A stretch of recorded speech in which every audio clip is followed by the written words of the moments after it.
महाविष्णु पुराण दशम अध्याय भृगु आदि पुनराय सृष्टि कथन बा भृगु प्रवृत्ति वंश पर्यायक्रमे वर्णन।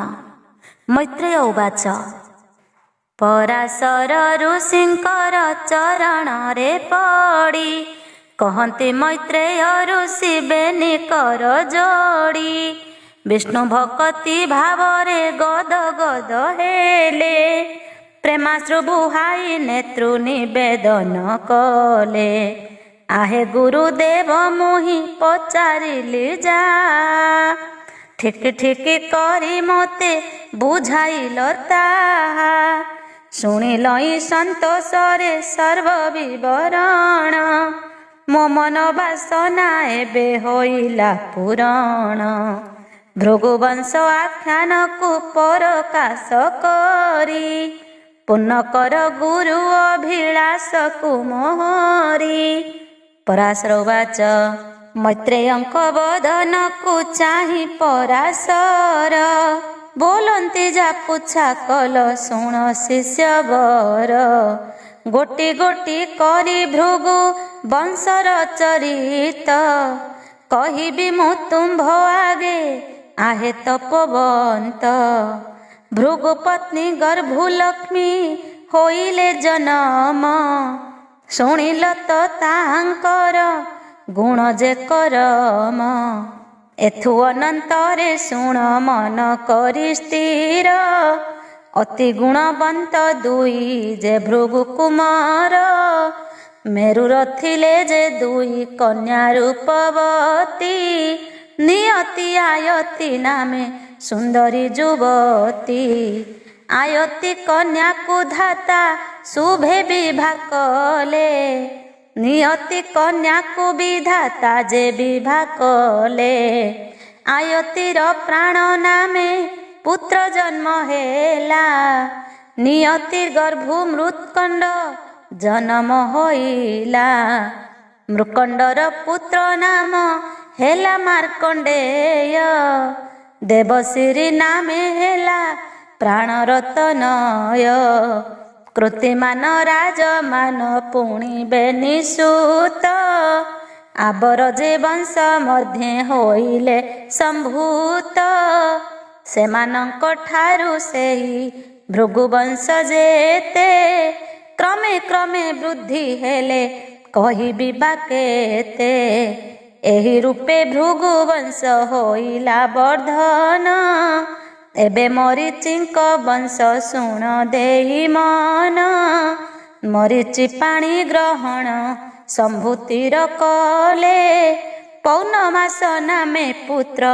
ता गर्भु जन्मिले क्रमे ताहांकर हेले दुई गोटी सूत बिरजा सर्वग बोली संसारे विख्यात से दुहिंक ठारु क्रमे मरीचिंक वंश संसार मध्ये विस्तृत होइले विशेष एही रूपे मरीचिंक वंशर कथन अंगिरा वंशर कथा शुण देई मन महामुनि अंगिरा जे संसारे विख्यात स्मृति नामे कन्यांकर धइले से हाथ स्मृति कन्यांक गर्भरु अंगिराउर से जन्मिले चारि गोटी कन्या एही विश्वे प्रथम कन्यार नाम अटे सिनिबाळी एहा परे कुहनु मती जे दुलाळी बारण जा अन्य नाम राजा बोली ख्यात एमाने अंगिरा पत्नी स्मृति गर्भुजात अत्रि पत्नी अनुसूया कर से नंदन सोम दुर्वासावर दत्तात्रय जान पुलस्त्यंकर भारिजा नाम अटे प्रीति ता गर्भुद तोली नामे नंदन उत्पत्ति पूर्व जन्मरे स्वयं भुवमनंतरे विख्यात थिले दत्तोली अगस्त्य नाम रे ଆବରଦ ତୋଳି ନାମ୍ନୀ କନ୍ୟା ଏକ ଜାତ, ଅତି ରୂପବତୀ ସେହି ସୁନ୍ଦରୀ ଅତ୍ୟନ୍ତ। ଏହି କନ୍ୟାର ଚରିତ କହିତ ନୁହଁଇ, ଭୁବନ ମୋହିନୀ ନବ ଯୁବତୀଟି ସେହି। ଏବେ ଶୁଣ ପୁଲହଙ୍କ ବଂଶର କାହାଣୀ, ତାର ପତ୍ନୀ ନାମ କ୍ଷମା ସତୀ ଶିରୋମଣି। ଅବରିୟାନ କର୍ଦ୍ଦମ ସହିଷ୍ଣୁ ନାମରେ, କ୍ଷମା ଗର୍ଭୁ ଜନମିଲେ ଏ ତିନି କୁମରେ। କ୍ରତୁର ଭାରିଜା ନାମ ସୁନୀତି ଅଟଇ, ତା ଗର୍ଭୁ ଜନ୍ମିଲେ ପୁତ୍ର ଆହେ ତପିସାଇ। ବାଳଖିଲ୍ୟା ଋଷିଗଣ ସେ ଯେ ଊର୍ଦ୍ଧ୍ୱରେ ତା, ସୂର୍ଯ୍ୟ କିରଣ କାନ୍ତିରେ ଯେବା ବଳବନ୍ତା। ସଂଖ୍ୟାରେ ସେ ଋଷିଗଣ 60,000, ଅଙ୍ଗୁଷ୍ଠୀ ପବ ପ୍ରମାଣେ ତାଙ୍କ କଳେ ବର। ବଶିଷ୍ଠ ଔର ସେ ଉଜ ଗର୍ଭୁ ସପ୍ତସୂତ, ଶୁଭ ଲଗନରେ ଭବେ ହୋଇଲେ କଜାତ। ସେମାନଙ୍କ ନାମ ଏବେ ଶୁଣ ଦେଇ ମନ, ରଜଗାତ୍ର ଊର୍ଦ୍ଧ୍ୱବାହୁ ଆବର ବସନ। ସ୍ୱତପା ଅନଘ ଶକ୍ତି ଏହି ସପ୍ତ ଋଷି, ମହାତପଶାଳୀ ସେହୁ ଅତ୍ୟନ୍ତ ତେଜସ୍ୱୀ।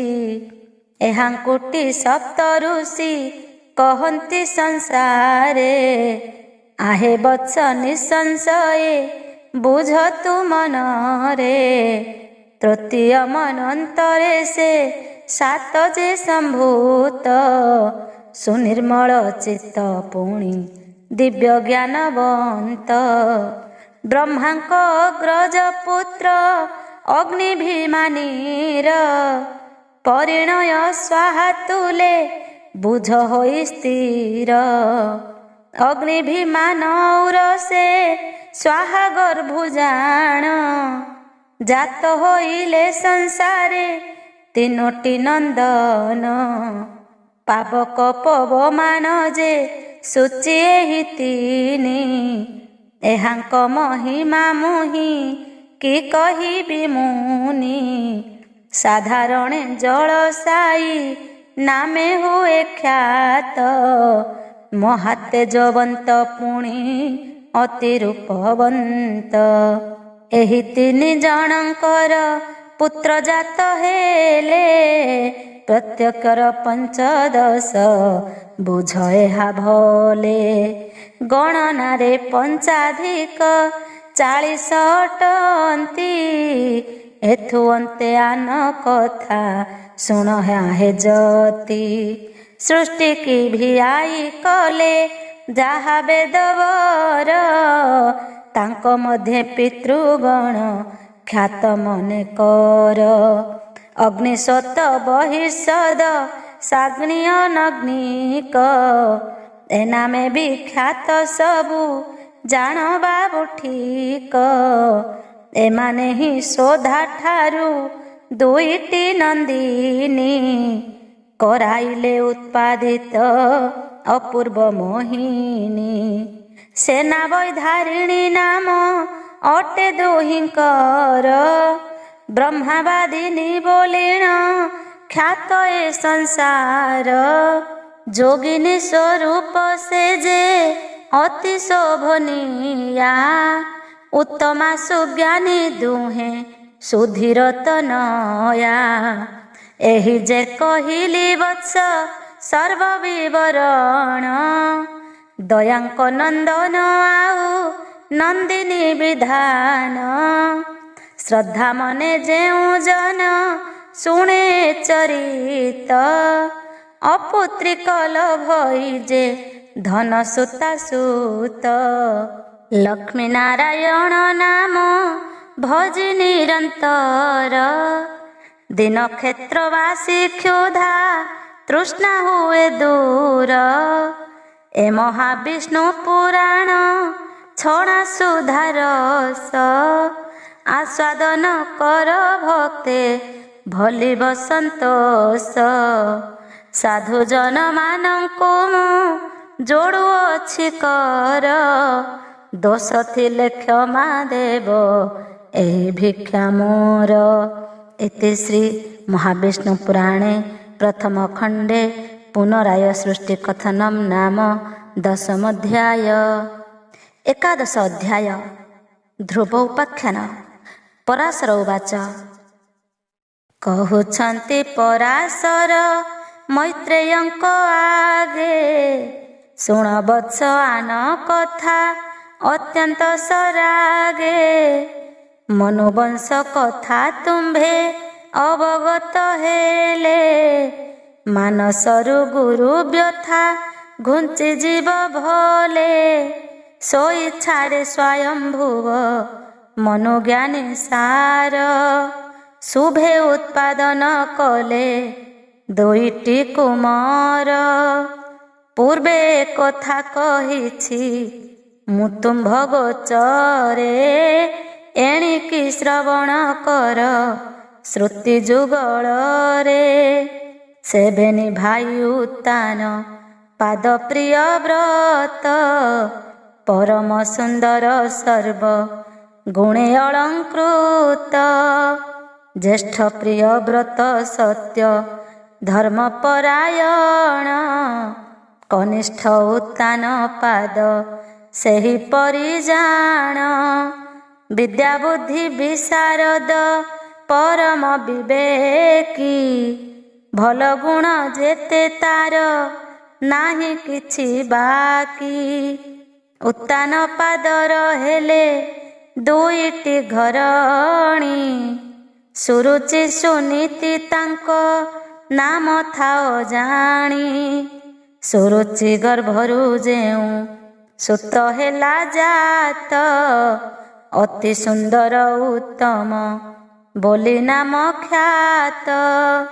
ସୁନୀତି ଗର୍ଭରୁ ଜାତ ହେଲା ଯେ କୁମାର, ପରମ ସୁନ୍ଦର ଧ୍ରୁବ ବୋଲି ନାମ ତାର। ସାନ ରାଣୀ ନାମ ଗୋଟି ସୁରୁଚି ଅଟଇ, ଉତ୍ତାନ ପାଦ ରାଜାଙ୍କ ସ୍ନେହମୟୀ ସେହି। ବଡ଼ ରାଣୀ ସୁନୀତିର ବେଶୀ ରୂପ କାନ୍ତି, କିନ୍ତୁ ସ୍ନେହ ରାଜାଙ୍କର ନଥାଏ ତା ପ୍ରତି। ସୁରୁଚି ଛଇ ଯେତେ ବେଳେ ଯାହା ଯାହା, ଉତ୍ତାନ ପାଦ ଯୋଗାଇ ଦେଉଥାନ୍ତି ତାହା। ନିରନ୍ତରେ ବଶୀଭୂତ ତାର ଦଣ୍ଡଧାରୀ, ବହୁତ ଗଞ୍ଜଣା ପାଏ ସୁନୀତି ସୁନ୍ଦରୀ। ଦୁଇ ରାଣୀଙ୍କର ସେ ଯେ ଦୁଇଟି କୁମାର, ଏକ ସର ଧାର ପୁରୀ ଏକ ନାର ଖାର। ସୁରୁଚି ସୁହାଗ ହେତୁ ସେ ନୃପତି ସାଇଁ, ଉତ୍ତମ ପୁତ୍ରକୁ ଅତି ଆହ୍ଲାଦ କରଇ। ସୁନୀତି ପୁତ୍ରକୁ ରାଜା ପାଏ ନାହିଁ ସୁଖ, ସଦା ତାହା ପ୍ରତି ହୋଇ ଥାଏ ସେ ବିମୁଖ। ଏକ ଦିନ କରେ ଧ୍ରୁବ ଦେଖିଲା ନୟନେ, ଉତ୍ତମ ବସିଛି ପିତା କୋଳେ ହର୍ଷ ମନେ। ତା ମାତା ସୁରୁଚି ଅଛି ତାହାଙ୍କ ପାଶରେ, ପିତା କୋଳେ ଇଛି ଧ୍ରୁବ ଏହି ଅବସରେ। ଯାଇଣ ଅଳି କରନ୍ତେ ଗେଲ ଗେଲ ହୋଇ, ତଥାପି କୋଳକୁ ରାଜା ତାକୁ ନେଲେ ନାହିଁ। କଥା ନ କହିଲେ ହସି ଘୃଣା ବହି ମନେ, ଉପଦେଶ ଉତ୍ତମକୁ ଦିଅନ୍ତି ଯତନେ। ସ୍ୱଭାବେ ବାଳକ ଧ୍ରୁବ ପିତୃକୋଳରଙ୍କା, ମାନ ଅପମାନ ଶିଶୁ ପକ୍ଷରେ ତ ଏକା। ତାହାକୁ ଆଦର ଯହୁଁ ନ କଲେ ଜନକ, कर पृष्ठे नेत्रमणि हेला सक सक सिंहासने उठिबाकू मनरे विचारे काख कोल पाई अली बारंबार करे तेबे न चाहिले राजा ताकू नेत्र कोणे कोल लागी ध्रुववास अंचल को टाणे तथापि कोलकू ताकू ननेले से राये अनादर करी पुणी कटु कथा कहे जेणु राजार सुरुचि पराण प्रेयसी ता पुत्र प्रति वात्सल्य स्नेह रखे बेसी जेहेतु सुनीति की जे भल पाए नाही ता पुत्र ध्रुव को स्नेह करिब बा काहीं ज्येष्ठा राणी की जे मणि धात्री परकार कनिष्ठा राणी की जे करिथाए हार तेणु ज्येष्ठा राणी पुत्र ध्रुव को जे राजा इतर बालक परी कले परितेजा तहु मुख को सुखाई सुनीति कुमार निराशरे नयनरु गड़ाइला नीर बाहर होइला दीर्घ निश्वास पकाई से सुरुचि राणी पुणी धिक्कार करई बोलई निर्लज तुटा पोइलीर पुआ एड़े साहस काहिंकी करुछु रे कह एते पुण्य तू तो करी नाहु रे अज्ञान पिता कोले बसिबाकू हेबु कि भाजन छारदा सीता गर्भरु जन्म होइछु बामन होई चांदकू हाथ बढ़ाइछु रे अबोध से तपस्या बल तोर नाही पिता कोले बसिबाकू आसी अछु धाई केउ गुणे केउ पणे विचारुछु मने बसिबु नृपति कोले राज सिंहासने छिछिरे तू अलक्षणा नीलज धम तू किबा होइबु मोर उत्तमर सम से सिना पाटकु मोर अटे राजांकर मो दृष्टि रे तू ही अटु ताहार चाकर रत्न सिंहासन लोडु पड़ु तो मुहास धिक धिक सत धिक तोर अभिलाष जदि मो गर्भरु जन्म होई थांतु तुही तेबे सिना पिता कोले बसंतु रे जाई ए साहस छाड़ी एठू पଳାରେ पामर निउछणा अप्रकार हୀନ कुଳାଙ୍ଗାର ମୌତମ ସମସରି ନୋହି ବୁରେ ତିଳେ ରାଜା ଅଙ୍କ ମଣ୍ଡିବାକୁ ନାହିଁ ତ କପାଳେ ରାଜଭୋଗ ଭୁଞ୍ଜିବାର ସହଜ ନୁହଁ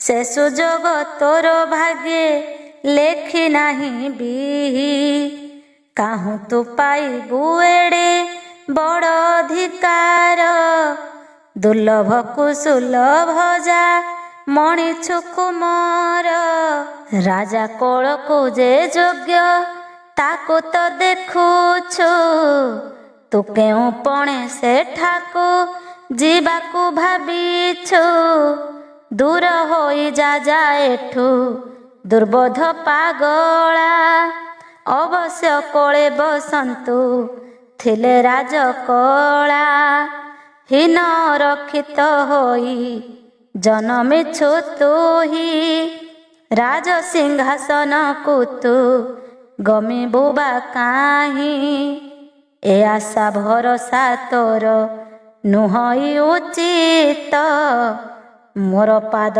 ତଳେ ପରା ଧାଇ ତୋର ମାତ। ପରାଶ୍ରବାଚ ସାବତ ଜନନୀ ଯହୁଁ ଏପରି କହିଲା, ମର୍ମେ ମର୍ମେ ଧ୍ରୁବ ମହା ବ୍ୟଥାକୁ ପାଇଲା। ସେହି କ୍ଷଣି ଅଭିମାନେ ଅଇଲା ବାହୁଡ଼ି, କଇଁ କଇଁ ହୋଇ କାନ୍ଦେ ଅଶ୍ରୁ ଜଳେ ବୁଡ଼ି। ବିମାତାର କଟୁବାଣୀ ତୀକ୍ଷ୍ଣ ଛୁରୀ ପରି, ଶ୍ରବଣରେ ପଶି ହୃଦ ପକାଏ ବିଦାରି। ନେତ୍ର ଲୁହ ପୋଛି ପୋଛି ବିକଳ ମାନସେ, ଅନାଥ ବାଳକ ପରି କାନ୍ଦି କାନ୍ଦି ଆସେ। ଆପଣା ଗର୍ଭଧାରିଣୀ ସୁନୀତି ପାଶରେ, ପ୍ରବେଶ ହୋଇଲା ଧ୍ରୁବ ଯାଇଣ ସତରେ। ମୋର ମୋର ବ୍ୟଥା ତାର କେ ପାରିବ ଜାଣି, ହୃଦୟ ଘାଣ୍ଟେ ଗର୍ବିତା ସୁରୁଚିର ବାଣୀ। ନିରାଶ ହୋଇ ଯାତନା ଲଭି ନିଜ ହୃଦେ, ମାତା ପାଶେ ଧ୍ରୁବତୀ ବିକଳରେ କାନ୍ଦେ। ହେ ମୈତ୍ରେୟ ନନ୍ଦନର ଏ ଅବସ୍ଥା ଦେଖି, କୋଳକୁ ଟାଣିଣ ନେଇ ସୁନୀତି ସୁମୁଖୀ। ଅତି ଦୁଃଖେ ପଚାରଇ ପିଠିକି ଆଉଁସି, ଟୋପା ଟୋପା ହୋଇ ନେତ୍ରୁ ନୀର ପଡ଼େ ଖସି। ଆହା ମୋ ଅଞ୍ଚଳ ନିଧି ରଙ୍କୁଣୀର ଧନ, ବୁଦ୍ଧି ହଜି ଯାଏ ଦେଖି ତୋ ଶୁଷ୍କ ବଦନ। କହ ବାପ କାନ୍ଦୁ କିମ୍ପା କଇଁ କଇଁ ହୋଇ, ଅପମାନ ଦେଲା ତୋତେ କେ ବା କଟୁ କହି। କାହିଁକି ଯାଇଛି ସୁଖୀ ତୋର ଚନ୍ଦ୍ରମୁଖ, କେ କାହିଁକି ଦେଲା କୁହ ଏ ଦାରୁଣ ଦୁଃଖ। କାହିଁକି କୋହ ଉଠାଇ କାନ୍ଦୁ ଘନ ଘନ, ସଂଶୟ ଫିଟାଇ ମୋତେ କହ ଦୁଃଖୀ ଧନ। ଦେଖି ତୋର ଦୁଃଖ ହୃଦ ଫାଟିଯାଏ ମୋର, ତୁନି ହୋଇ ସତ କଥା କହ ମୋ ଆଗର। ତୋରେ ଅପରାଧୀ ହୋଇ ତୋ ପିତାକୁ ଗାଳି, ଦେଉଛି କେ ଅବା କହ ମୋ ଦୁଃଖୀ ସଂଖାଳି। ପରାଶ୍ରବାଚ ଗରବିଣୀ ସୁରୁଚି ଯେ ରାଜାଙ୍କ ଆଗରେ, ଧ୍ରୁବକୁ ଯା କହିଥିଲା ଅତି କୋପ ଭରେ। ତା ଝିଙ୍ଗା ଶିବାରେ ମୁହଁ ଫଣ ଫଣ କରି, ଜନନୀ ଆଗରେ ଧ୍ରୁବ କହିଲା ବିସ୍ତାରି। କହୁ କହୁ କାନ୍ଦେ ପୁଣି ଛାଡ଼ି ଦୀର୍ଘ ଶ୍ୱାସ, ଉଠେ ପଡ଼େ ଗଡ଼େ ଧରେ ଜନନୀର ବାସ। ପୁତ୍ରର ବଦନୁ ମର୍ମ ବିଦାରକ କଥା, ଶୁଣି ସୁନୀତି ରାଣୀର ଘୂରି ଗଲା ମଥା। ଦୀର୍ଘ ଶ୍ୱାସ ଛାଡ଼ି ହସ୍ତ ଲଗାଇ କପାଳେ, ସାନ୍ତ୍ୱନା ଦେଲା ଧ୍ରୁବକୁ ବସାଇଣ କୋଳେ। ସୁନୀତି ଉବାଚ ଧନରେ ସୁରୁଚି ତୋତେ ଯାହା ଅଛି କହି, ପ୍ରକୃତରେ ହତଭାଗା ଏ ଜଗତେ ତୋହି। ତୋ ବିମାତା କହିଅଛି ଯେଉଁ କଟୁ କଥା, ସେଥିପାଇଁ କରୁ କିମ୍ପା ମନେ ଏତେ ଚିନ୍ତା। ଅଦୃଷ୍ଟ ଲିଖନ ବାପ କେ କରିବ ଆନ, ସୁକର୍ମ ଫଳ କାହାରି ନ ହୁଏ ଖଣ୍ଡନ। ଶାନ୍ତ ହୁଅ ମୋ ସଂଖାଳି କ୍ରନ୍ଦନ ନ କର, ମୋ କୁହା କଥାକୁ ଘେନ ରଙ୍କ ନିଧି ମୋର। ପୂର୍ବ ଜନମରେ ଯେବା ଅର୍ଜି ଥାଇ ଯାହା, ପର ଜନମରେ ପୁଣି ଭୁଞ୍ଜଇଟି ତାହା। ତୋ କରମେ ଯାହା ଅଛି ଭୁଞ୍ଜିବୁ ସେ ଫଳ, ଏଛାର ପାଇଁ କି ଧନ ନ ହୁଅ ବିକଳ। ହାତୀ ଘୋଡ଼ା ପାଟ ଛତ୍ରୀ ରାଜ ସିଂହାସନ, ଯେ ଭୋଗ୍ୟ କରିବ ସେହୁ ଅଟେ ପୁଣ୍ୟଜନ। ଏହା ମନ ମଧ୍ୟେ ତୋର ବିବେଚନା କରି, ନ କାନ୍ଦି ରହ ମୋ ଧନ କରମ ଆଦରି। ଅସହଣୀ ଅଟେ ଅତି ତୋ ସାବତ ମାତା, ତାହା ପ୍ରତି ସୁପ୍ରସନ୍ନ ସଦା ତୋର ପିତା। ପୂର୍ବ ଜନ୍ମ ସୁକୃତ ତାର ସିନା ବେଶୀ, ତେଣୁ ତୋର ପିତାଙ୍କର ପରାଣ ପ୍ରେୟସୀ। ତାହାର ସୌଭାଗ୍ୟ ଧନ ଇଚ୍ଛା କରେ ଦେଖି, କାହୁଁ ପାଇବୁ ମୋ ଠାରୁ ମୁହିଁ ତ ନିର୍ମାଖି। ପୂର୍ବ ଅର୍ଜିତ ସୁକୃତ ସେପରି ମୋ ନାହିଁ, ସୁରୁଚିର ସମସରି ହେବି କେହ୍ନେ ମୁହିଁ। ରାଜାଙ୍କର ମୁହିଁ ସିନା ଅଟେ ଅର୍ଦ୍ଧାଙ୍ଗିନୀ, ତ୍ରିଭୁବନେ ନାହିଁ କେହି ମୋ ଠାରୁ ଦୁଃଖିନୀ। ବାପରେ ପୁଣ୍ୟବନ୍ତକୁ ଶତ୍ରୁ ପ୍ରାଣୀ ଗଣ, କହିଥାନ୍ତି ଏହିପରି ନିଷ୍ଠୁର ବଚନ। ନୂଆ ନୁହଁ ଏ କଥା କହିଲି ତ ଆଗେ, ଅସହିଷ୍ଣୁ ଭାବ ଗୋଟା ଅଛି ଯୁଗେ ଯୁଗେ। ଦେଖି ନ ପାରିବା ପର ସିରି ପ୍ରାଣୀଙ୍କର, କଦାପି ମଙ୍ଗଳ ନାହିଁ ଜାଣରେ କୁମର। ଏଥିପାଇଁ ମନ ଉଣା ନ କରରେ ସୁତ, ତୋ ପକ୍ଷରେ ନୁହେଁ ବାପ ଉଦ୍ବେଗ ଉଚିତ। ଖଣ୍ଡିକେ ପାରିବ ପୂର୍ବ ଜନ୍ମକୃତ କର୍ମ, ଜନ୍ମାନ୍ତରେ ଯାହା ସଞ୍ଚି ପାରି ନାହିଁ ଧର୍ମ। ଇହ ଜନମରେ କେତା ଦେବ ତୋତେ ଧନ, ଅରକ୍ଷ ରକ୍ଷଣେ ଏକା ସାହା ଭଗବାନ। ରାଜଦଣ୍ଡ ଛତ୍ର ଗୋଟି ସାମାନ୍ୟ ନୁହଁ, ଅଳପ ସୁକୃତବନ୍ତ ପାଇବ ତା କାହିଁ। ତେଡ଼େବନ୍ତ ଭାଗ୍ୟ ଅର୍ଜି ନାହୁରେ ନନ୍ଦନ, ଅଯଥାରେ କିମ୍ପା ତୁହି କରୁଛୁ କ୍ରନ୍ଦନ। ଯାହାର ରହିଛି ବାପ ପୂର୍ବ ପୁଣ୍ୟ ଫଳ, ସେ ସିନା ସଂସାରେ ଭୁଞ୍ଜେ ସେହି ପୁଣ୍ୟ ଫଳ। ପାଇବୁ ତା କାହୁଁ ତୋର କରମ ତଉଣା, ଯେଣୁ ତୋ ପିତାର ନାହିଁ ତୋ ପ୍ରତି କରୁଣା। ଆପଣା ମନକୁ ଏହା ବିବେଚନା କରି, କ୍ଷାନ୍ତ ହୁଅ ଧନମଣି କର୍ମକୁ ଆଦରି। ସୁରୁଚିଠାରେ ତୋ ପିତା ପ୍ରସନ୍ନ ଅଛନ୍ତି, ତେଣୁ ତା ପୁତ୍ରକୁ ଅତି ଶ୍ରଦ୍ଧା କରନ୍ତି। ମୋ ପ୍ରତି ନିର୍ଦ୍ଦୟ ଯେଣୁ ତୋହର ପିଅର, ସେହିପରି କଲେ ଧନ ତୋତେ ଅନାଦର। ରେ ବାପ ତୋହର ପୁଣ୍ୟ ଫଳ ଥାନ୍ତା ଯେବେ, ପିତା କୋଳକୁ ତୁ ଯୋଗ୍ୟ ହୋଇଥାନ୍ତୁ ତେବେ। ଏଥିପାଇଁ ମନ ଦୁଃଖ କରୁ କାହିଁ ପାଇଁ, ମୁଁ ସିନା ଜନ୍ମ ଦେଇଛି କର୍ମ ଦେଇ ନାହିଁ। ତୋର ପକ୍ଷେ ଅସୁନ୍ଦର ଦୁଃଖ କରିବାର, ଉଚିତ କି ଅନୁଚିତ ମନେ ହେତୁ କର।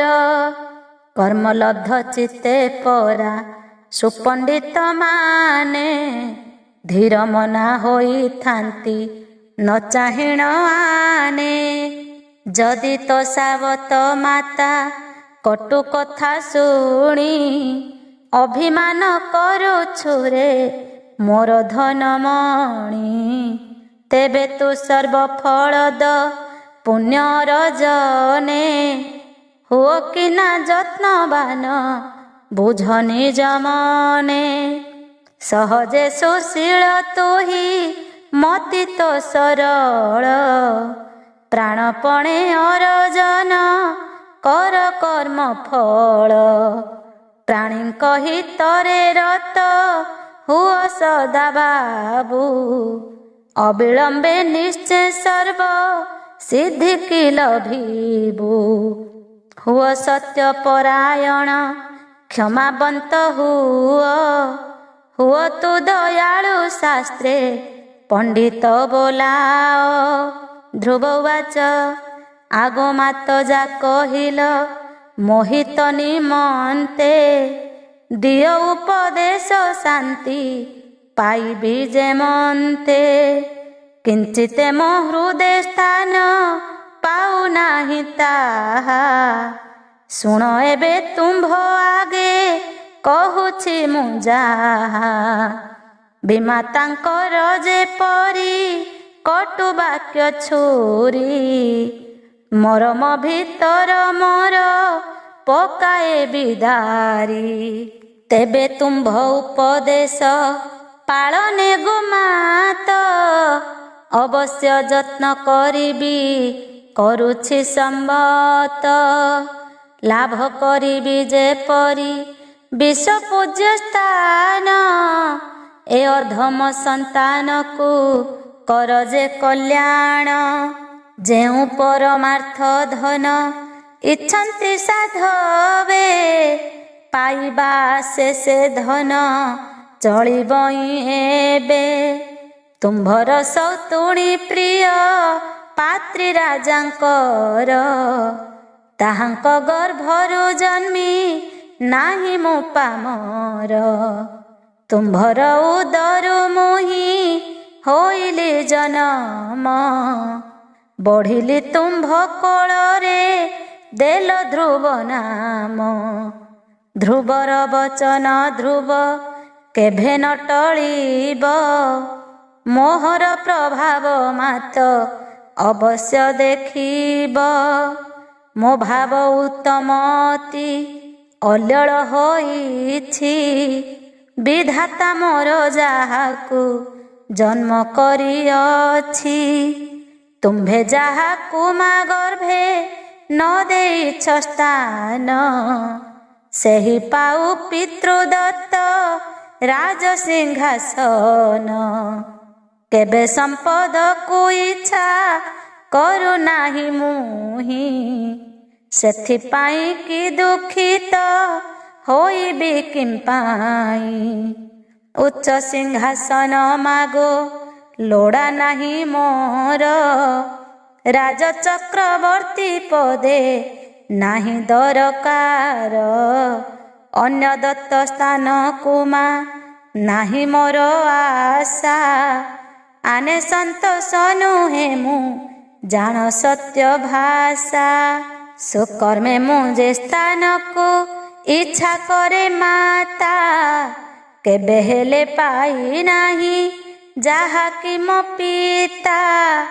ଏମନ୍ତ ନିଶ୍ଚୟ ସ୍ଥାନେ ମୋର ଅଭିଳାଷ ମେଲାଣି ଦିଅ ମା ପୁତ୍ରେ କରି ଶୁଭାଶିଷ। ଚରଣେ ହତଭାଗା କରେ ନମସ୍କାର ରଣେ ବଳେ ଗଲେ ଧ୍ରୁବ ତୁମ୍ଭରି କୁମର। ପରାଶର ଉବାଚ ଏମନ୍ତେ ବାଳକ ଧ୍ରୁବ ନିଜ ମାତା ପାଶେ କର ଯୋଡ଼ି ସବିନୟେ କହିଲା ବିଶେଷେ। ଭକ୍ତି ଭରେ ମାତା ପାଦେ ନମସ୍କାର କଲା ଅବିଳମ୍ବେ ସଦନରୁ ବାହାର ହୋଇଲା। ଘୋର ବନସ୍ତରେ ପଶି ଦେଖିଲା ନୟନେ କୃଷ୍ଣାର୍ଜୁନ ଉତ୍ତରୀୟ ଧାରି ମୁନି ଜନେ। ଏଥି ପୂର୍ବରୁ ସେମାନେ କରି ଆଗମନ ବସିଛନ୍ତି ସପ୍ତ ଋଷି ହରିଣ ମଉନ। ପ୍ରବାଦ ଅଛି ଯାହାକୁ ପୂର୍ବ ଭାଗ୍ୟ ଦିଶେ ସେ ପୁତ୍ର ଯାଇଣ ପୁଣ ସାଧୁ ସଙ୍ଗେ ମିଶେ। ସେ ସପ୍ତ ଋଷିଙ୍କି ଦେଖି ରାଜାର କୁମାର ମଥା ନତ କରି ଯୋଡ଼େ ବେନି ଗୋଟିକର। ଭକ୍ତି ଭରେ ସମସ୍ତଙ୍କୁ ଚରଣେ ଅଳଗି ଅଭିବାଦନରେ ଧ୍ରୁବ ବଡ଼ ଅନୁରାଗୀ। ତଦନ୍ତେ କହଇ ଧୀରେ ମଧୁର ବଚନ ମୋର ପରିଚୟ ଏବେ ଶୁଣ ତପୋଧନ। ମୁଁ ଅଟେ ଉତ୍ତାନ ପାଦ ରାଜାଙ୍କ କୁମାର ଅତି ହୀନିମାନ ଧ୍ରୁବ ନାମ ଅଟେ ମୋର। ରାଜାଙ୍କର ବଡ଼ ରାଣୀ ସୁନୀତି ତା ନାମ ତାହାଙ୍କ ଗର୍ଭରୁ ମୁହିଁ ହୋଇଛି ଜନମ। ନିର୍ବେଦ ହେତୁ ଆପଣ ମାନଙ୍କର ପାଶେ ପ୍ରବେଶ ହୋଇଲି ଆସି ଜାଣ ସବିଶେଷେ। କୋମଳ କଥା ଧ୍ରୁବର ଋଷିମାନେ ଶୁଣି ମଧୁର ସ୍ୱରେ ବୋଇଲେ ହେ ବାଳକ ମଣି। ଅଳପ ବୟସ ତୋର ହେବ 4-5 ନିର୍ବେଦ କାରଣ କିଛି ନାହିଁ ଆରେ ବତ୍ସ। ଆବର ଚିନ୍ତା ବିଷୟ କିଛି ନାହିଁ ତୋର ସହଜେ ତ ଅଟୁ ତୁହି ରାଜାର କୁମାର। ଏତେ ବିଷନ୍ନ ବଦନେ କହୁଛୁ କାହିଁକି କେଉଁ କାରଣରୁ ବାବୁ ହେଉଅଛୁ ଦୁଃଖୀ। ଉପସ୍ଥିତ ତୋ ପିତା ତ ଅଛନ୍ତି ଜୀବନେ ତୋ କଷ୍ଟାଦି କିମ୍ପା ସେହି ନ ଦେଖେ ନୟନେ। ଅସମ୍ଭବ ତୋ ଦେହରେ ଜନମିବା ପୀଡ଼ା କାହିଁକି ବିଷାଦ ମନେ ହେଲୁ ଆସି ଛିଡ଼ା। କାହିଁକି ବା ହେବ ତୋର କି ନିର୍ବେଦ ଜାତ ଆମ୍ଭମାନଙ୍କୁ ଏ କଥା ଲାଗେ ଆଚମ୍ବିତ। ଏ ବୈରାଗ୍ୟ ବେଶ ତୋର ନିରୀକ୍ଷଣ କରି ସନ୍ଦେହ ଜନ୍ମିଛି ବାବୁ ମନରେ ଆମ୍ଭରି। କାହିଁକି ଏ ବେଶ ତୁହି କରିଛୁ ଧାରଣ ବୁଝା ଯାଉ ନାହିଁ କିଛି ଏଥିର କାରଣ। ବୈରାଗ୍ୟ ହେବାର ଦିନ ଆସିନାହିଁ ତୋର ଅତି ଶିଶୁ ଅବସ୍ଥା ତ କିମ୍ପା ଏ ବିଚାର। ଋଷି ଆସିଲା ପରାଏ ହେଉଛି ପ୍ରତ୍ୟୟ ପ୍ରକୃତ ଘଟଣା କିସ କହରେ ତନୟ। କାହୁଁ ବା ଉଦ୍ଭବ ହେଲା ନିର୍ବେଦ ତ ମନେ ବଡ଼ ଆଚମ୍ବିତ ଲାଗେ ଶୁଣି ଏହା କାନେ। କିମ୍ପା ଏ ଅରଣ୍যେ ଆସି ହୋଇଲୁ ପ୍ରବେଶ କୋମଳ ପାଦେ କି ତୋର ନୋହିଥିବ ପ୍ରାସ। ଏ ସଂସାରେ ତ ପିୟର ସାମାନ୍ୟ ନୁହଇଁ ଧନେ ମାନେ ଗୁଣେ ରାଜ ଚକ୍ରବର୍ତ୍ତୀ ସେହି। ଏପରି ରାଜାର ପୁତ୍ର ହୋଇକି ନିମନ୍ତେ ଅକାଳେ ବୈରାଗ୍ୟ ଜାତ ହେଲା ତୋର ଚିତ୍ତେ।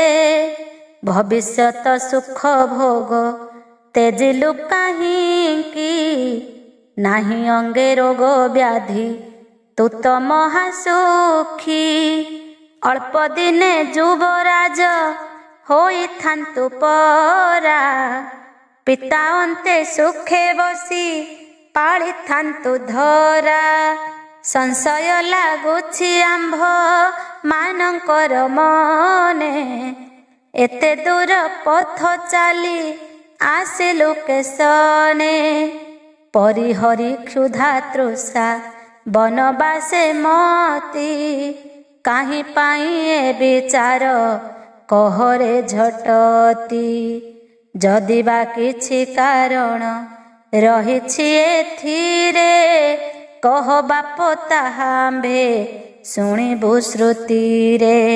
ପରାଶର ଉବାଚ ପ୍ରବୋଧ କରି ପୁଛିଲେ ଯହୁଁ ଋଷିଗଣ, ହସ୍ତ ଯୋଡ଼ି କହେ ଧ୍ରୁବ ସର୍ବବିବରଣ।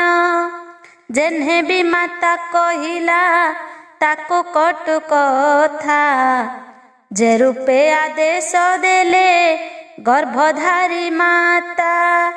ଏକ ଏକ କଥା ଧ୍ରୁବ କହେ ମୃଦୁ ସ୍ୱରେ, ମରିଚି ଆଦି ସମସ୍ତ ଋଷିଙ୍କ ଆଗରେ।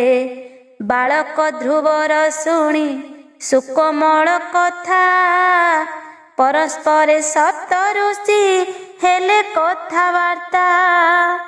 ଆହେ କେମନ୍ତେ ଦେଖଟି କ୍ଷତ୍ରିୟର ତେଜ, ଏହି ଶିଶୁ ଧ୍ରୁବ ନାମ ନୃପତି ଆତ୍ମଜ। ବିମାତାର କଟୁ ବାକ୍ୟ ଅସହ୍ୟ ହେତୁରେ, ଘୋର ଦୁଃଖ ସମ୍ପାଦିଛି ଅନ୍ତର ଭିତରେ। ଏପର୍ଯ୍ୟନ୍ତ ଏତେ କ୍ରୋଧ ଶରୀରେ ରହିଛି, ସର୍ବତେଜି ପୁଣି ଘୋର ଅରଣ୍ୟେ ଆସିଛି। ଧନ୍ୟରେ କ୍ଷତ୍ରିୟ ଜାତି ଧନ୍ୟ ଅଭିମାନ, ଅଭିମାନେ କରେ ସଦା ପ୍ରାଣ ତୁଚ୍ଛ ଜ୍ଞାନ। ଏତେ ବୋଲି ସେ ଧ୍ରୁବକୁ ବହୁ ପ୍ରଶଂସିଲେ, ସକଳ ଋଷି ସାଦରେ ଆଦରି କହିଲେ। ହେ କ୍ଷତ୍ରିୟ ସୁତ ତୁହି ଯେଉଁ ଅଭିମାନେ, ପ୍ରବେଶ ହୋଇଛୁ ଆସି ଏ ଘୋର କାନନେ। ଏବେ କହ ସବିଶେଷ କରି ନିଜ ଭାବ, କି ସାହାଯ୍ୟ କଲେ ତୋର ଆଶା ପୂର୍ଣ୍ଣ ହେବ। ଋଷିଙ୍କ ମୁଖରୁ ଧ୍ରୁବ ଶୁଣି ଏହି କଥା, ଆନନ୍ଦ ହେଲା ମନରୁ ଛାଡ଼ିଗଲା ଚିନ୍ତା। ଧ୍ରୁବ ଉବାଚ ଋଷିଙ୍କ ଚରଣେ ପଡ଼ି ସୁମଧୁରେ କହେ, ଧନ ରାଜ୍ୟ ଲାଗି ମୁହିଁ ଅଭିମାନୀ ନୁହେଁ। ଆପଣଙ୍କ ପାଶେ ଚାହୁଁ ନାହିଁ ରାଜପଦ, ମୋର ମନ କଥା ଯାହା ଶୁଣ ଋଷି ବୃନ୍ଦ। ଯେଉଁ ସ୍ଥାନ ପୂର୍ବେ ଭୋଗ କରି ନାହିଁ କେହି, ଯେହ୍ନେ ସେ ସ୍ଥାନକୁ ଲାଭ କରିବଇ ମୁହିଁ। ସେ ଉପାୟ ସମସ୍ତଙ୍କ ମୁଖେ ଆଜ୍ଞା ହେଉ, ଅଧିକ କି ଜଣାଇବି ଶ୍ରୀଛାମୁରେ ଆଉ।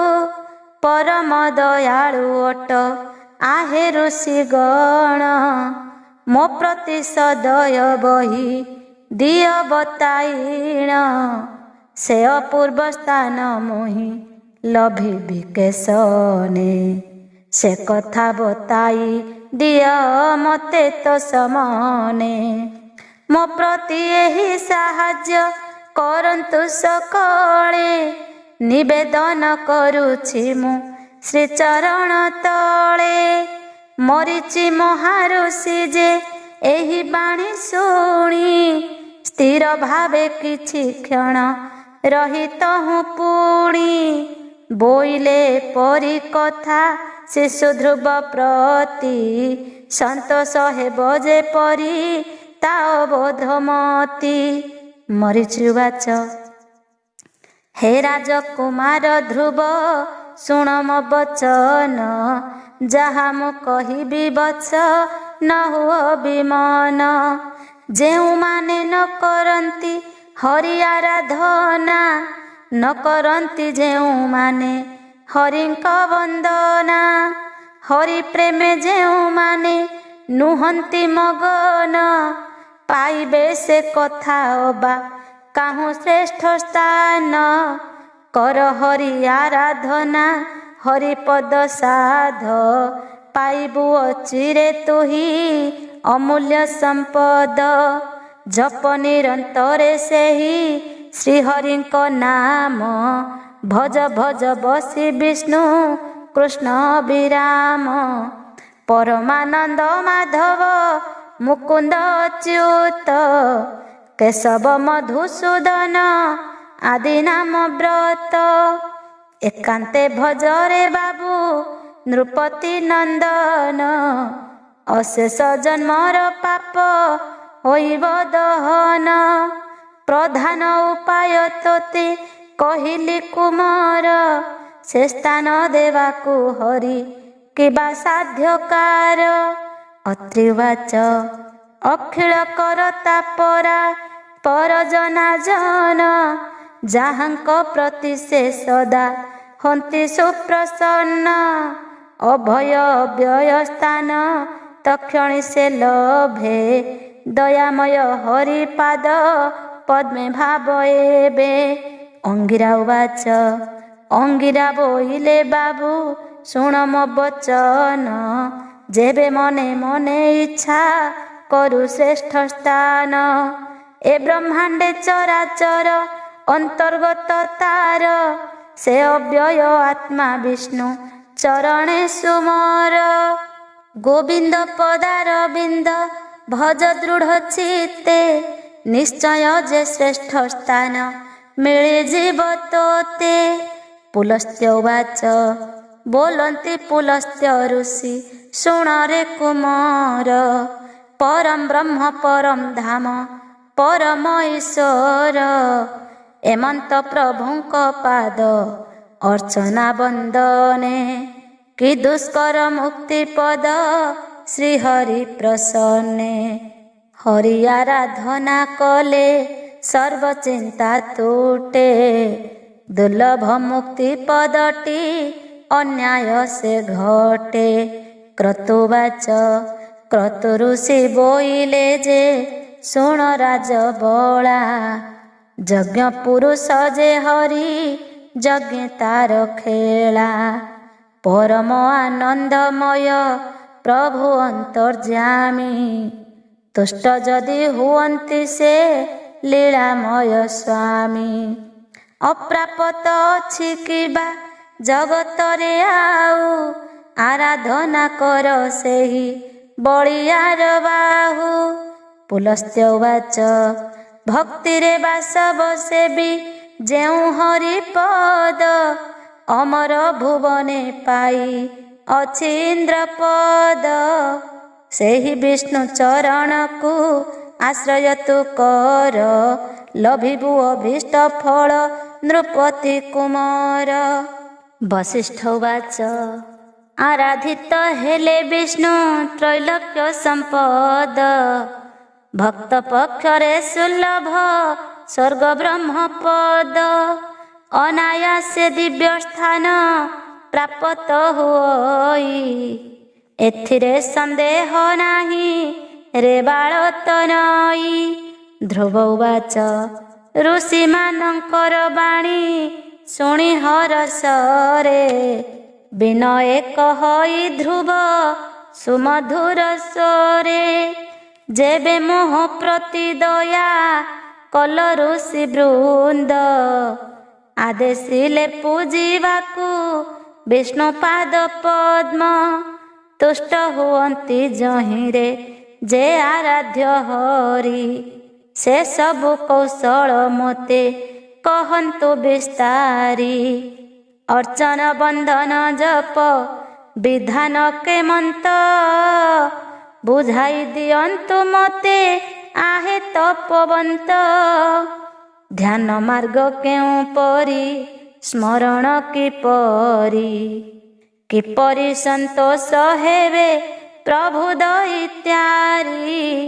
ତେ ବଣ ସ୍ଥାନରେ ବସି ଜପିବ କି ନାମ, ବୁଝାଇ କହନ୍ତୁ ମୋତେ ତହିଁର ନିୟମ।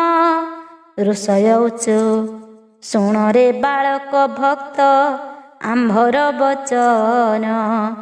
ଶ୍ରୀହରି ଅର୍ଚ୍ଚନ କାର୍ଯ୍ୟ ଅତି ହିଁ କଠିନ। ଭକ୍ତି ପ୍ରାଣେ ପୁଚ୍ଛା କରି ଅଛୁ ଯେଉଁ ପରି। ଯଥା ବିଧାନେ କହୁଛୁ ଗୋଟି ଗୋଟି କରି। ଦୃଶ୍ୟ ହୁଏ ଯେତେ କଏ ବାହ୍ୟ ବସ୍ତୁମାନ। ନିବୃତ୍ତି କରି ସେ ଆଶା ହେବୁ ସାବଧାନ। ଆପଣା ଚିତ୍ତକୁ ନିଶ୍ଚଳରେ ନିରୋଧିବୁ। ହୃଦ ମନ୍ଦିରକୁ ନିରିମଳେ ଓଳାଇବୁ। ଓಂ ନମୋ ବାସୁଦେବାୟ ବଦନେ ଉଚ୍ଚାରି। ଜପିବୁ ଅନ୍ତରେ ହି ମନ୍ତ୍ର ଦୃଢ଼ କରି। ତେବେଟି ଶ୍ରୀହରି ନିଶ୍ଚେ ହୋଇବେ ପ୍ରସନ୍ନ। ଏଥିରେ ସନ୍ଦେହ ନାହିଁ ହେ ନୃପନନ୍ଦନ। ଜପି ଏହି ମନ୍ତ୍ର ତୋର ପିତାମହ ମନୁ। ମନ ସହ ପବିତ୍ରତା କରିଥିଲେ ତନୁ। ଏହି ମନ୍ତ୍ର ପ୍ରଭାବରେ କ୍ଷୁଧା ତୃଷା ନାଶୀ। ଲଭିଥିଲେ ବିଷ୍ଣୁଙ୍କୁ ସେ ତପରେ ଭରସି। ସାର କରି ଏହି ମନ୍ତ୍ର ମନୁ ମହାତ୍ମା। ଧରା ପୃଷ୍ଠେ ଦେଖାଇଲେ ଆପଣା ମହିମା। ଏହି ମନ୍ତ୍ର ଘୋଷି ବିଷ୍ଣୁ ଶ୍ରୀପଦେ ପ୍ରଣମୀ। ଐଶ୍ୱର୍ଯ୍ୟ ଲଭିଲେ ସେହୁ ହୋଇ ପରିଶ୍ରମୀ। ଏ ସର୍ବସାର ବଚନ ଘେନି ବାବୁ ଚିତେ। ବୁଝାଇ କହିଲୁ ଆମ୍ଭେ ମାନେ ତୋର ହିତେ। ବିଷ୍ଣୁ ମନ୍ତ୍ର ଜପି କର ଚରଣେ ପ୍ରଣାମ। ନିଶ୍ଚୟ ପୂର୍ଣ୍ଣ ହୋଇବ ତୋର ମନସ୍କାମ। ଏହିପରି ଋଷିଗଣ ସୁପ୍ରସନ୍ନ ହୋଇ। ବାଳକ ଧ୍ରୁବକୁ ଦେଲେ ସକଳ ବତାଇ। ଋଷିଙ୍କ ଅମୃତ ବାକ୍ୟେ ଶୁଷ୍କ ହୃଦ ତାର। ପୁଲକି ଉଠିଲା ନେତ୍ରେ ପୂର୍ଣ୍ଣ ଭକ୍ତି ନୀର। ହରି ଆରାଧନା ଶିଶୁ ଅତି ହୃଷ୍ଟ ମନ। ଜଳ ଜଳ ଝଟକିଲା ତା ହର୍ଷ ଲୋପନ। ତତକ୍ଷଣେ ସାଷ୍ଟାଙ୍ଗେ ପଡ଼ି ଋଷିଙ୍କ ଚରଣେ। ଉଠି କର ପତ୍ର ଯୋଡ଼ି ଭାବମୟ ପ୍ରାଣେ। ବିଷ୍ଣୁ ପାଦ ପଦ୍ମେ ଆତ୍ମା କରେ ସମର୍ପଣ। ଯେ ସନେ ପ୍ରସନ୍ନ ହେବେ ପ୍ରଭୁ ନାରାୟଣ। ହେ ହରି ଆର୍ତ୍ତନାଶନ ଭକ୍ତ ଭାବଗ୍ରାହୀ।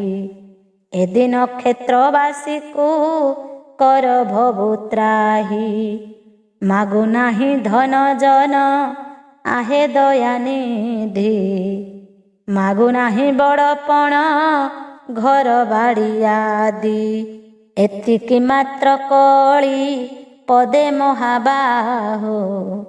ଧ୍ରୁବର ତପସ୍ୟା ସ୍ଥାନେ ପିଣ୍ଡ ଧୂଳି ହେଉ। ମୋକ୍ଷ ପଦେ ଅଭିଳାଷ ନବଳେ ମୋହର। ଶ୍ରୀଚରଣ ସେବା ଦାନେ ଆଶା ପୂର୍ଣ୍ଣ କର। ଅହେତୁକି ପ୍ରେମ ଭକ୍ତି ଧନେ ମୋର ଇଚ୍ଛା। ପୂର୍ଣ୍ଣ କର ବାଞ୍ଛା ନିଧି ଏବେ ମନ ବାଞ୍ଛା। ଇତି ଶ୍ରୀ ମହାବିଷ୍ଣୁ ପୁରାଣେ ପ୍ରଥମ ଖଣ୍ଡେ ଧ୍ରୁବୋପାଖ୍ୟାନ ବର୍ଣ୍ଣନମ୍ ନାମ ଏକାଦଶ ଅଧ୍ୟାୟ। ଦ୍ୱାଦଶ ଅଧ୍ୟାୟ ଧ୍ରୁବର ବିଷ୍ଣୁ ଆରାଧନା ଓ ବରଲାଭ। ମୈତ୍ରେୟଙ୍କୁ ବୋଲନ୍ତି ଜ୍ଞାନୀ ପରାଶର। ଏଥୁ ଅନ୍ତେ ଯାହା ହେଲା ଶୁଣ ହୋଇ ସ୍ଥିର। ଋଷିମାନଙ୍କର ଉପଦେଶ ବାଣୀ ଶୁଣି ସମସ୍ତଙ୍କ ପାଦେ ଧ୍ରୁବ ପଡ଼ିଲା ସେ କ୍ଷଣି। ଏକ ଏକ ଋଷିଙ୍କର ଆଣି ପାଦ ଧୂଳି। ଆନନ୍ଦ ମନେ ଆପଣା ଶିରେ ହେଲା ବୋଳି। ମେଲାଣି ଘେନିଣ ଧ୍ରୁବ ଚିନ୍ତି ଋଷିକେଶ। ବଜ୍ର ମଧୁବନେ ଯାଇ ହୋଇଲା ପ୍ରବେଶ। ଅତି ମନୋରମ ଦିଶେ ସେହି ମଧୁବନ। ଅମର ଦୁର୍ଲଭ ସ୍ଥାନ ଭୁବନ ମୋହନ। ଯେ ବଣ କାରଣ ନାମ ମଧୁବନ ତାର। କହୁଅଛି ଧୀରେ ଶୁଣ ଆହେ ଋଷିବର। ସେହି ବନେ ବାସ କରି ଥିଲା ଏକ ଦୈତ୍ୟ। ମଧୁ ଦୈତ୍ୟ ନାମ ତାର ଭୁବନେ ବିଖ୍ୟାତ। ତାର ନାମେ ସେହି ବନ ପ୍ରକାଶ ହୋଇଲା। ମଧୁବନ ବୋଲି ଜଗତରେ ପ୍ରକଟିଲା। ଯମୁନାର ତୀରେ ବନ ଅତି ମନୋରମ। ପରମ ପବିତ୍ରମୟ ଧରେ ତୀର୍ଥ ନାମ। ଏହିଠାରେ ରାମ ଭ୍ରାତା ଲବଣ କୁମାରୀ। ନିର୍ମାଣ କଲେ ନଗର ନାମେ ମଧୁପୁରୀ। ସେହି ସର୍ବ ପାପହାରୀ ମହାତୀର୍ଥ ସ୍ଥାନେ। ତପ ଆଚରିଲେ ଧ୍ରୁବ ବିଷ୍ଣୁ ଆରାଧନେ। ଏକ ମନେ ବିଷ୍ଣୁ ଧ୍ୟାନେ ଆସନ ରଚିଲା। କଠୋର ତପସ୍ୟା କ୍ରମେ ସାଧକ କରିଲା। ଧ୍ରୁବର ନିର୍ମଳ ଭକ୍ତି ପରମ ଶ୍ରଦ୍ଧାରେ। ସୁଅନୁକମ୍ପାରେ ହରି ପଶିଲେ ହୃଦୟରେ। ଯେ କାଳେ ଧ୍ରୁବର ହୃଦେ ପଶିଲେ ଶ୍ରୀହରି। ସର୍ବଭାଗବତ ବିଶ୍ୱ ରୂପକୁ ବିସ୍ତାରି। ଦୟାମୟ ହରି ହନ୍ତେ ଧ୍ରୁବ ହୃଦେ ସ୍ଥିତ। ବାଳକ ବାଞ୍ଛିତ ବସ୍ତୁ ହୋଇଲା ପ୍ରାପତ। ଏଥୁ ଅନନ୍ତରେ ଶୁଣ ହେ ମୈତ୍ରେୟ ଋଷି। ସ୍ୱୟଂ ବିଷ୍ଣୁ ବିଶ୍ୱରୂପେ ଧ୍ରୁବ ହୃଦେ ଆସି। ଅବସ୍ଥାନ କରନ୍ତେଣ ସୁପ୍ରସନ୍ନ ହୋଇ। ଧରଣୀ ତାହାଙ୍କ ଭାର ନ ପାରିଲା ସହି। ବାମ ଚରଣରେ ଛିଡ଼ା ହନ୍ତେ ସେ ବାଳକ। ଅବନତ ହେଲା ଧରା ଦୁର୍ଭାରେ ଅର୍ଦ୍ଧେକ। ଦକ୍ଷିଣ ପାଦେ ଦକ୍ଷିଣ ଅର୍ଦ୍ଧ ପୃଥ୍ୱୀ ପୁଣି। ଦେଖୁ ଦେଖୁ ଅବନତ ହେଲା ସେହି କ୍ଷଣି। ପାଦ ଆଙ୍ଗୁଠିରେ ଧ୍ରୁବ ଭକ୍ତ ହେଇ ଠିଆ। ଅଚଳ ସହିତେ ବିଚଳିତ ପୃଥିବୀଆ। ହେ ଋଷି ସାଗର ନଦ ନଦୀ ଆଦି କରି। ନତ ହୋଇଲେ ସକଳେ ସମ୍ଭାଳି ନ ପାରି। ମହାଭାରାକ୍ରାନ୍ତ ହେଲେ ଏପରି ସରବେ। ପୁଣି ନିତାନ୍ତ କ୍ଷୁବ୍ଧିତ ହେଲେ ସ୍ୱର୍ଗ ଦେବେ। ବାଳକ ଭକ୍ତ ଧ୍ରୁବତ ଘୋର ତପସ୍ୟାରେ। ମହାତ୍ରସ୍ତ ହେଲେ ସେ କାଳରେ ଚରାଚରେ। ବ୍ୟାକୁଳ ହୋଇଲେ ସୁର ଲୋକେ ସୁର ଗଣେ। ଇନ୍ଦ୍ରଙ୍କ ଅଗ୍ରତେ ଯାଇ କହିଲେ ତତ୍କ୍ଷଣେ। ଇନ୍ଦ୍ର ସହିତେ ମନ୍ତ୍ରଣା କରି ମହାତ୍ରାସେ। ବିଚାରିଲେ ଧ୍ରୁବ ଧ୍ୟାନ ଭାଙ୍ଗିବା ମାନସେ। କେତେ ମତେ ସେ କୌଶଳ ପ୍ରକାଶ କରିଲେ। ଧ୍ରୁବର ତପସ୍ୟା ଭଙ୍ଗେ ପ୍ରୟାସ ଯେ କଲେ। ଶୁଣ ଆହେ ମୈତ୍ରେୟ ହୋଇଣ ଆନନ୍ଦ। ଏହି ରୂପେ କେତେ ଚେଷ୍ଟା କଲେ ଦେବ ବୃନ୍ଦ।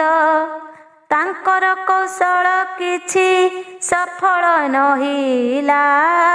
ବାଳକ ଭକ୍ତର ବିଘ୍ନ କରିବ କେ ଭଲା।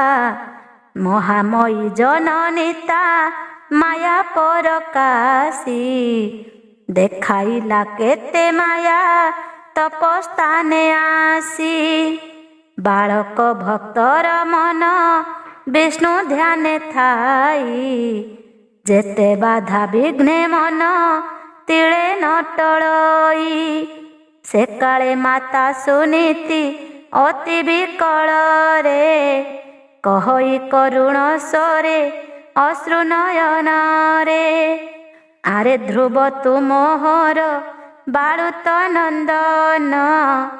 ତୋର ତପ ଦେଖି ହୃଦ ହେଉଛି ବିଦୀର୍ଣ୍ଣ। କିମ୍ପା ଏତେ କଷ୍ଟ ସହୁ ମୁଁ ଦୁଃଖୀ ସଙ୍କାଳୀ। ଦେଖି ହୃଦୟ ମୋହର ନ ହୁଏ ସମ୍ଭାଳି। ଆରେ ମୋର ଧନମାଳି ଦରିଦ୍ର ପସରା। ଅନ୍ଧର ନୟନ ତୁ ତ ମୋର ଦିନ ସରା। ସପତ୍ନୀ ସୁରୁଚି ବାକେ ବହି ଅଭିମାନ। ବନେ ଆସି ତପ କିମ୍ପା କରୁଛୁ ସାଧନ। ମୁହିଁ ଅନାଥିନୀ ନାରୀ ତୋହର ଜନନୀ। ବଞ୍ଚିବି କିପରି ତୋର ବିନେ କାକିନୀ। ଅଭାଗିନୀ ମାତା କୁରେ ନତେ ଯମଧନ। ରଙ୍କୁଣୀ ରତନ ତୁମ ଅନ୍ଧର ନୟନ। ଜୀବର ଜୀବନ ତୁରେ ଅଟୁ ସୁନା ଥାଳି। ମୋ ଗଣ୍ଠି ଧନ ଶଙ୍ଖାଳି ଗଳା ରତ୍ନମାଳି। କେଣେ ଛାଡ଼ି ଗଲା ତୋର ମା ମା ଡାକ। ଘୋର ବନେ ତପ ସାଧୁ ନ ଲାଗୁଛି ଦକ। ମନରୁ କେମନ୍ତେ ବାପ ମୂର୍ଚ୍ଛି ଦେଲୁ ମୋତେ। ବଢ଼ାଇଥିଲି ମୁଁ କେଡ଼େ ଶରଧାରେ ତୋତେ। ଏତେ କଷ୍ଟ ସହି ତପ ସାଧରେ କୁମର। ଦେଖି କରତି ହେଉଛି କଲିଜା ମୋହର। ମୋ ଅଞ୍ଚଳ ନିଧି ତୁମ ବ୍ୟାଧିର ଔଷଧି। ଛାଡ଼ ଛାଡ଼ ମନୁ ଏବେ ଏ ବାଳୁତ ବୁଦ୍ଧି। 10 ମାସ 10 ଦିନ ଗର୍ଭେ ଥିଲି ଧରି। ତୋର ଏ ଦାରୁଣ ଦୁଃଖ ଦେଖିବି କିପରି। ଆହା କି କଲାଟି ଆଣି ଦାରୁଣ ଦଇବ। ଦେଖି ତୋର ଏ କଷଣ କା ଦେହ ସହିବ। ଅତି ସୁକୁମାର ମୋର ଅଲ୍ୟଳ ନନ୍ଦନ। ଏ ତପସ୍ୟା ପରିତ୍ୟାଗ କର ଆରେ ଧନ। 5 ବରଷ ବୟସ ତୋର ପୁରି ନାହିଁ। ଏ ବୈରାଗ୍ୟ ବୁଦ୍ଧି ତୋତେ ଦେଲା କିଏ କହି। କାହା ବୋଲେ ଆଝୁ ବାପ ଯୋଗୀ ତୁ ହୋଇଲୁ। ଯେବେ ଏତେ କଥା ତୋର ହୃଦେ ପାଞ୍ଚିଥିଲୁ। ମୋ ଗଳାରେ ଛୁରୀ ଦେଇ ନଗଲୁ କିମ୍ପାଇଁ। ମୁଁ ସିନା ଜିଅନ୍ତା କଲ ବଲ ହୋଇଲଇଁ। ଫାଟି ଯାଉଛି ହୃଦୟ ଦେଖି ତୋ ସମସ୍ୟା। ଭୋଗୁଛୁ କାହିଁକି ଧନ ଏ ଦାରୁଣ ଦଶା। ଆସରେ କୋଳକୁ ଆସ ମୋ ବାଳୁତ ବତ୍ସୀ। ଯୋଗ ସାଧିବାର ବେଳ ଆଗକୁ ତ ଅଛି। ନୁହଁ ପଛେ ରାଜ୍ୟେ ରାଜା ରହ ପ୍ରଜା ପରି। ଗୃହ ସଂସାର ତୁ କର କରମ ଆଦରି। ଅନାଥ ନୟନ ଫେଡ଼ି ମା ବୋଲି ଡାକ। ଏତେ କହିଲିଣି କିମ୍ପା ହୋଇଛୁ ରେ ମୂକ। ମୋ କଥା କାହିଁକି ବାପ କନେ ଶୁଣୁନାହୁଁ। ଏ ଦାରୁଣ ବ୍ୟଥା ଧନ ସହନା ତୁ ଆଉ। ଖେଳିଲା ବୁଲିଲା ବେଳ ଏ ପରା ତୋହର। ମୋ କଥା ମାନି ତପରୁ ଆସରେ ସତର। ବାଳୁତ ସମୟେ ବିଦ୍ୟା ପଠନ ଉଚିତ। ତାପରେ ବିଭା କରନ୍ତି ଆରେ ମୋର ସୁତ। ଭୋଗ ବିଳାସ ଆବର ଧନ ଉପାର୍ଜନ। ସୂତା ସୁତ ଘେନି ଘର କରଣା ବିଧାନ। तृतीय बयस जहूँ उपगत हुए, समस्त तेजी मानव बानप्रस्थे जाए। बाल्यकाले तप केही आचरन्ति नाही, खेलिबा पुअर तप कर्तव्य नुहई। वृथारे आत्मा को किंपा करुहंत संत, परम धर्म मो सुख साधनारे सूत। मोर कथा मानी एबे छाड़ी घोर तप, नहिले तो आगे प्राण हारिबि रे बाप। पराशर उवाच विष्णु परायण ध्रुव भोळ विष्णु ध्याने, निज माता सुनीतिଙ୍କୁ न देखे नयने। ध्यान भग्न अर्थे माया सुनीति कहई, ध्रुवर आगे माया रे विलाप करई। ଯାହାକୁ ସାହା ଅଛନ୍ତି ଶ୍ରୀହରିର ଥାଙ୍ଗ, କରିପାରେ କେବା ତାର ଯୋଗ ଧ୍ୟାନ ଭଙ୍ଗ। ଏକନିଷ୍ଠା କରି ଧ୍ରୁବ ମଗ୍ନ ବିଷ୍ଣୁ ଧ୍ୟାନେ, ସମର୍ପିଛି ମନ ପ୍ରାଣ ଶ୍ରୀପଦ ନଳିନେ। ଧ୍ୟାନ ମାର୍ଗେ ଦିବ୍ୟ ରୂପ ଦର୍ଶନ କରୁଛି, ତପ କ୍ଲେଶ କେଉଁ ପରି ନ ଜାଣେ ସେ କିଛି। ଏ କାଳୀ ମାୟା ସୁନୀତି କାନ୍ଦ କାନ୍ଦ ହୋଇ, ବାଳକ ଧ୍ରୁବକୁ ତ୍ରସ୍ତେ କହଇ ଡରାଇ। ବାପରେ ଏଠାରେ ଛନ୍ତି ଭୀଷଣ ରାକ୍ଷସେ, ତୋ ଆଡ଼କୁ ଆସୁଛନ୍ତି ଭୟଙ୍କର ବେଶେ। ଧରିଛନ୍ତି ସର୍ବକରେ ନାନା ଅସ୍ତ୍ରମାନ, ମୋର କୋଳକୁ ପଳାଇ ଆସ ତୁ ବହନ। ତଥାପି ଧ୍ରୁବର ଧ୍ୟାନ ଭଗ୍ନ ନ ହୋଇଲା, ମାୟା ସୁନୀତି ସେଠାରୁ ପଳାଇଣ ଗଲା। ଘୋର ତପସ୍ୟାରେ ରତ ସେ ବାଳକ ଭକ୍ତ, ବିଷ୍ଣୁ ପାଦ ପଦ୍ମ ଧ୍ୟାନେ ଅଛି ଅନୁରକ୍ତ। ଅନ୍ତର୍ଯ୍ୟାମୀ ନାଥ ଯେଣୁ ସାହା ହୋଇଛନ୍ତି, ତେଣୁ ତା ମନରେ ତିଳେ ନାହିଁ ଭୟ ଭ୍ରାନ୍ତି। ନଟଳଇ ଦୃଢ଼ ବ୍ରତ ନୁହେଁ ମତିଚ୍ଛନ୍ନ, ଧ୍ୟାନେ ଅପୂର୍ବ ମୂର୍ତ୍ତି ସେ କରୁଛି ଦର୍ଶନ।